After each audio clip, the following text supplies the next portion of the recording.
Hi friends, ఎలా ఉన్నారు? బాగున్నారా? ఓకే ఫ్రెండ్స్, ఈరోజు అయితే ఎండి చేపల పులుసు ఎలా తయారు చేసుకోవాలో చూద్దాము. ముందైతే బాండి పెట్టుకుని ఆయిల్ వేసుకోవాలి. ఆయిల్ వేడెక్కిన తర్వాత ఉల్లిపాయ, పచ్చిమిరపకాయలు, కరివేపాకు వేసి వేగనివ్వాలన్నమాట. గోల్డ్ కలర్ వచ్చిన తర్వాత మనకి అల్లం వెల్లుల్లి పేస్ట్ వేసుకోవాలి. ఇది పచ్చివాసన పోయే వరకు తిప్పుకోవాలి.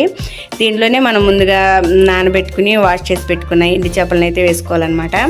ఇవి వేసుకున్న తర్వాత దీంట్లోనే కొంచెం కారము, సాల్ట్, మనకి ఎంతవరకు పులుసు కావాలో అంతవరకు వాటర్ పోసుకుని ఉడకని వాళ్ళు 10 నిమిషాల వరకు ఉడికిన తర్వాత దీంట్లో మనం మిడిల్ సైజులో ఉన్న నిమ్మకాయ సైజు అంత చింతపండు తీసుకుని నానబెట్టుకుని ఆ పులుసు పోసుకోవాలి.